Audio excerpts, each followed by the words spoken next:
Right now, the suspect in the new Lisbon homicides is now in custody. We hear from the family of one of the victims. Plus, both Texas Roadhouse restaurants in Madison showing their support tonight for the victims of the Abundant Life Christian school shooting, where we're live with how the business is doing. And later, a benefit concert raising money for epilepsy is back in action, how the wildfires in California have had an impact on it. We welcome you to News 3 Now at 6. Thanks for joining us, everyone. Eric is off tonight. We begin with continuing coverage on the arrest of Virgil Thu. Thu is the suspect in the December 30th murders of 3 people in New Lisbon. According to the Juneau County Sheriff's Office Facebook page, Thu was arrested in Elroy. He faces 3 counts of first-degree intentional homicide. Family and loved ones are mourning after the incident, and our Tanisha Shaw spoke to one of the victim's parents today. Tanisha, what did they say? Yeah, I spoke to the family of Skyla Sorensen. She's 13 years old, and she's one of the 3 victims that were found dead in a home in New Lisbon on December 30th. She has a relationship to the person of interest. She is second cousins with Virgil Thu, who was just arrested hours ago. I spoke to the family, and they said, I spoke to the family just hours before he was arrested. If people would ask me, did I think Virgil would do something like that? No way at all. Skyla Sorensen is remembered as compassionate with a bright future ahead of her. She was a very awesome 13-year-old going on 20. She's very smart, very mature. That future cut short after Sorensen spent the night at her cousin's house. But you took something that we all could not get back. I mean, they were our babies. They were everything to us. Sorensen's parents say that Virgil Thu is Skyla's second cousin. Skyla, her 12-year-old cousin, and a woman believed to be Thu's girlfriend, Elizabeth Koba, were found dead at Thu's home December 30th. I didn't see nothing out of order, you know. Virgil was Virgil. The 2 girls were very happy to see each other, very happy to be together, and gonna have some fun for the weekend. Pamela and Jerry Sorensen never imagined this happening after they kissed their daughter goodbye. Every morning, hug. I would night, get a hug, kiss, love you. hug, kiss, everything. The last words out of her mouth was, I love you. Family says Skyla's legacy will live on forever. Now I have to keep fighting. I got to keep the name going. I'm going to be keeping that name going with my husband. The funeral for the 12-year-old is this weekend, and Skyla's funeral is next weekend. I did reach out to authorities in Juneau County. I reached out to authorities in Elroy and in New Lisbon for more information on the arrest and trying to get details, but I have not heard back yet. Reporting in Juneau County, Tanisha Shaw, News 3 Now. Tanisha, thank you. Madison police are investigating after finding a body earlier today. This was on Sprecher Road. We don't have much other information right now, but we did have a crew on the scene who got this video, and they can confirm that there was a body. This is a developing story, so we'll continue to provide updates as soon as we have them right here on News 3 Now, on the air and online. A new update in the investigation into the Abundant Life Christian school shooting comes today from Madison Police Chief Sean Barnes. The chief put out a video update. He says detectives are in the process of writing search warrants and subpoenas to gather information from social media companies. That process, he says, will likely result in tens of thousands of pages of data to review. A team of detectives is working daily to analyze a significant amount of evidence. This team is examining social media posts, conducting interviews, and following up on every lead that may help us understand the circumstances surrounding this tragedy. As for physical evidence, Barnes says 21 shell casings were recovered at the scene, as well as 2 firearms, only one of which was used in the shooting. Of the 6 injured, 2 are still in the hospital in what UW Health is calling fair condition. The community is continuing to support the victims of the tragic shooting in any way they can. The second restaurant this week, Texas Roadhouse, is donating a portion of its sales to the Abundant Life Christian School Emergency and Recovery Fund. Our Arman Rahman is live tonight at the West Side location, and he joins us now with more. Arman? This is not your typical Thursday night for any restaurant. I was told that by 6 p.m. more than 700 people had come through the West Side Texas Roadhouse location to have 100% of the cost of their good meal go to a good cause. That is the Dine to Donate fundraiser organized by Texas Roadhouse in collaboration with the United Way of Dane County. It comes just days after a similar fundraiser done at roughly 80 Culver's locations around the state, also for the fund organized by United Way. That one packed local Culver's restaurants, which caused staff here at Texas Roadhouse to start getting ready for tonight's turnout 4 days in advance. And they're not the only ones who were ready to go all hands on deck, as the manager told me. Normally on Thursdays, I have minimal staff. But I asked if anybody would like to come and help and volunteer, and just about all of my staff raised their hands, so they were all ready.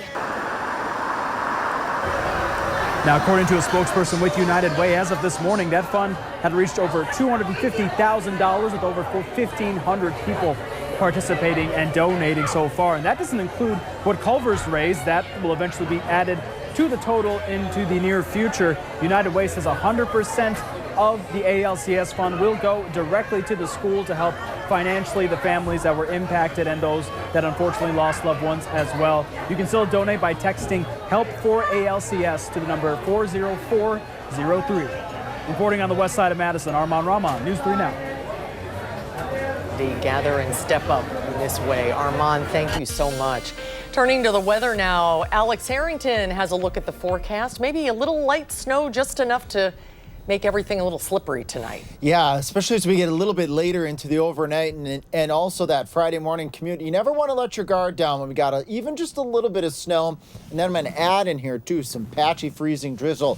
That can be sneaky as well. So caution if you're driving overnight tonight, and then especially during that morning commute on Friday. We want folks to plan safe. Those untreated roads, sidewalks, some of those overpasses, those on-ramps can get a little bit on the slick side tomorrow morning. Radar 3000. We don't see anything here in southern Wisconsin, but if you go just to the west, a little bit of light snow stretching from Minneapolis to northwest of Des Moines to Omaha. That's what's heading in our direction. It's light, and then in this light snow is also a bit of that mixed precipitation in the form of freezing drizzle.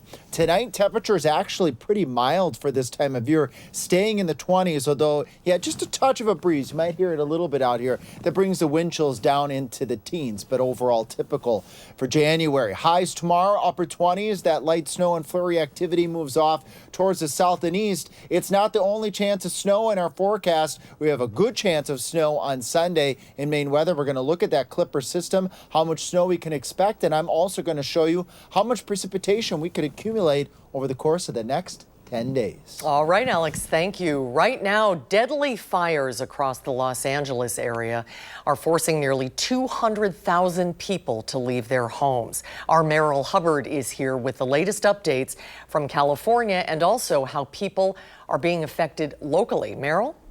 Yes, Susan, Los Angeles County is in a devastating scene where firefighters are working overtime to battle the fires and families are trying to hold on to their livelihoods. Here's what we know so far. The wildfires are affecting the following areas: the Pacific Palisades, Brentwood, Hollywood Hills, and Aldana. They remain mostly uncontained. 5 people have been reported dead, but the real number is likely higher and remains unknown. We are seeing some local effects from the fire out here in Madison. Joey Song is a non-profit foundation that raises money for epilepsy awareness through music events. The foundation is having their Freezing Man concerts this week, but some bands aren't able to make it because of the fires. As many of you guys know, there's some severe wildfires going on in LA right now, and the devastation is unbelievable. We have folks here that did make it in that don't know if they're going to have houses to go back to. Unfortunately, one of the members of Eve 6, his house is literally right in the path of the wildfires, and they just got the evac notice. Mike Gamal is the president of the foundation. He says the concerts will continue and said they hope that the people who can't make it will be safe and take care of their family.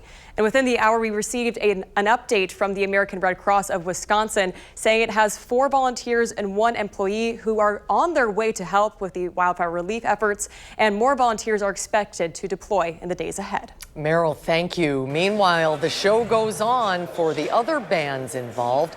Tonight, there will be 4 performances from Portugal the Man, the Nielsen Trust, Kenny Hoopla, and Letters to Cleo. All shows support epilepsy research and programs. You can find tickets online at joeysong.com. And still to come tonight on News 3 Now at 6, a special prosecutor is appointed to look into a dog breeding facility in Dane County. Plus, a police chase ends in a wild chase at a Milwaukee library with workers inside. We'll share the dramatic video when we come back.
You're watching News 3 Now at 6.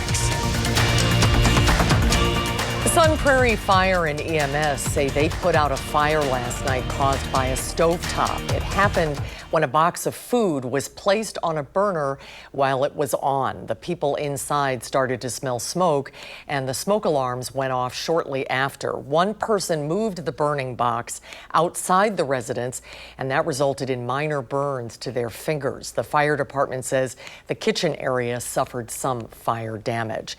A Dane County judge is appointing a special prosecutor to investigate alleged animal cruelty violations by Ridgeland Farms in Blue Mounds. Ridgeland Farms breeds beagles for biomedical testing and has faced opposition from animal rights groups for years. The order stems from a hearing back in October where evidence of animal abuse was presented. 6 witnesses provided testimony against the breeder, including photos, documents, and video evidence. A police chase in Milwaukee ends in a dramatic crash that was caught on camera. Milwaukee County Sheriff's deputies were chasing a white SUV when it ran a red light, driving into a red car, and both drivers lost control and spun into the MLK library that's under construction. Officers say the driver of the SUV was wanted for burglary and fleeing related charges. Neither the suspect or the driver of the red car were hurt in the crash. Still ahead, a food delivery driver in Shawano County makes a big mistake. Plus, a classic game show is returning to CBS soon, what the reboot has in store for viewers. And when we can expect to see some snow, Alex returns with the complete forecast when we come back.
You're watching News 3 Now at 6. Moving forward. A Wisconsin man is lucky to be alive after driving onto an icy lake, but now he's facing some legal trouble.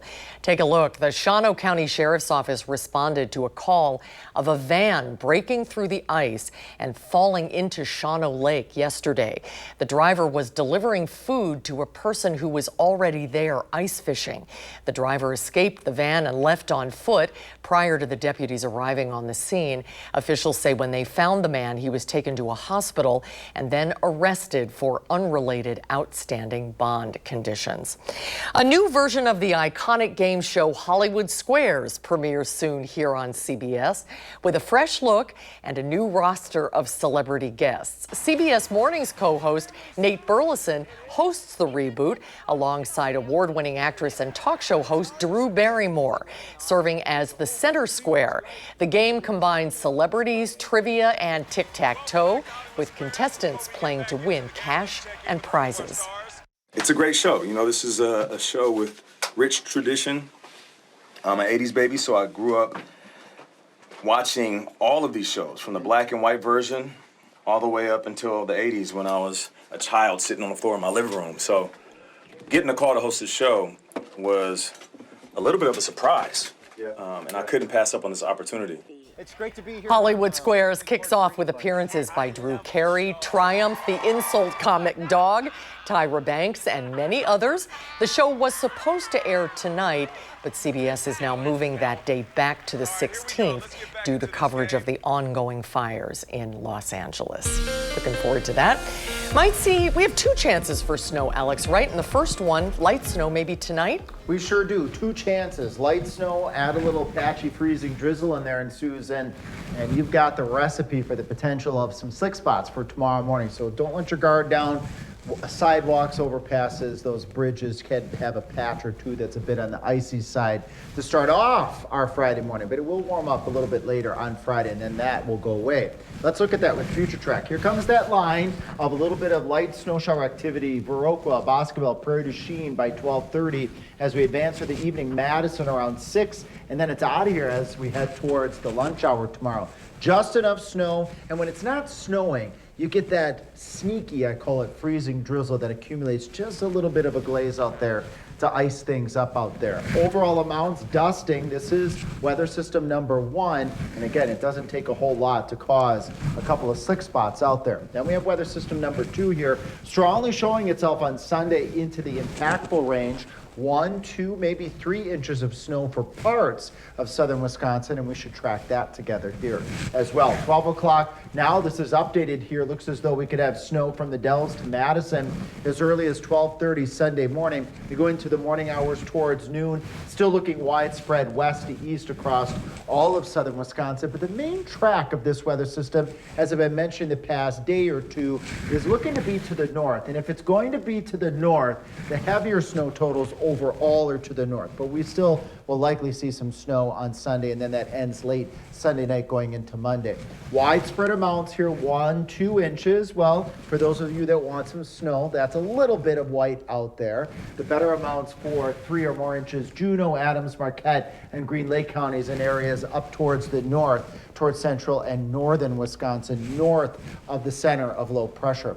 I bring this up as well. You're probably wondering, drought monitor. I've been doing this a couple of times because I want to emphasize we are not getting any snow out there. We're not getting much in the way of precipitation. We have dry, that's in the yellow. In this gold color, we have moderate drought conditions across much of the upper Midwest. And I want to give you a first glimpse of how much water we can expect in total over the course of the next 10 days across the upper Midwest and Wisconsin. And not a lot. Now, if we were to wring out the snow in the form of water, or if we were to get rain, all we get in the water department, maybe 1/10 of an inch of water equivalent in southern Wisconsin, maybe 1/4 of an inch up towards the north end, northern Wisconsin. So this is not a lot of moisture in an area that really could use the moisture. We got a ways to go with our winter, but it's certainly dry, and it's going to stay dry the next 10 days. Tonight, though, 6, 8, 10 o'clock, 25 to 23, cloudy skies as we plan our evening. Recap the slick spots Friday morning, 1 to 3 inches possible on Sunday with the higher amounts towards central Wisconsin. Polar air Monday and Tuesday. We're kind of used to going on that roller coaster ride, but we ride our way back up to near normal by the end of next week. And coming up in sports is a big game, and not just because it's the next one on their schedule. Why Nolan Winter always has Minnesota circled. That's next on News 3 Now.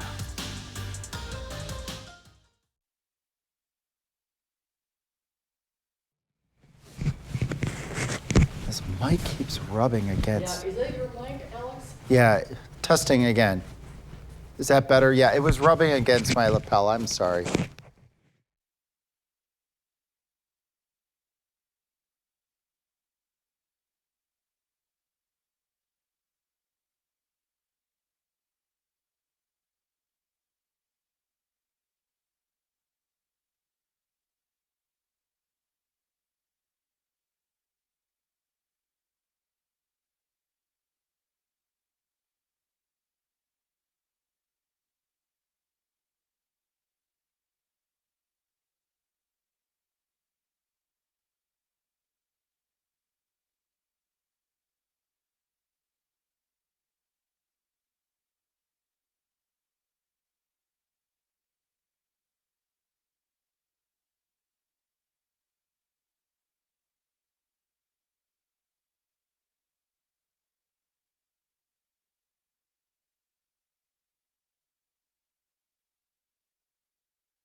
When it comes to Wisconsin men's basketball, there's a pipeline from Minnesota to Wisconsin. Out of the 17 Badgers on the roster, 5 of them hail from the land of 10,000 lakes. So Friday's border battle hits different, especially if you're Nolan Winter. Both his parents were Gophers. His dad played basketball at Minnesota, and his mom was on the volleyball team. Nolan made the smart choice and is looking forward for some bragging rights. Obviously, it's a bigger game for sure than the others, but my dad's and my mom both went there, but they're not trying to amp it up to me and get me a little more riled up. I mean, we all know kind of it means a little more, but I would say it's not as much pressure as a freshman coming in here knowing that, you know, we're going against my home state, who obviously is a good team. I was really nervous last year, but going into this year, I'm kind of more comfortable. Wisconsin women's hockey now turns their attention to Minnesota State. And this series, it's been all Badgers. Mark Johnson's squad has beaten the Mavericks 18 straight times, and they haven't lost to them at home since 2014. They swept them in Mankato about a month ago, but all of that is in the past. The only thing this group is focused on now is their next skate, and that's Saturday at 5 o'clock. Don't get distracted by anything, you know, don't look at anything other than what's ahead. I mean, don't look in the rearview mirror, because if you look in the rearview mirror, eventually you're going to run into something. Foot is on the gas at all times, and that's kind of what we work for in practice. And then as a group, it's kind of just like, all right, now it's time to play the game. We've done the work in practice. Let's just have fun out there. And a reminder to tune into tomorrow's Wisconsin Huddle. But first, here's a sneak peek at this week's Huddle Unleashed with Layla Edwards and a game of air hockey. Welcome to this week's Wisconsin Huddle Unleashed. I'm Zach Hanley. This is Layla Edwards, and we're going to play some air hockey. Yes, you're going down. All right, that's all I need to hear. Well, I just recently lost to Quinn Finley. Oh, yeah. 2 losses in a row is not going to be fun. I can't get swept. All right, we got to play with our opposite hand. Oh, okay. Because no one's going to score. You're probably good at your... I don't know.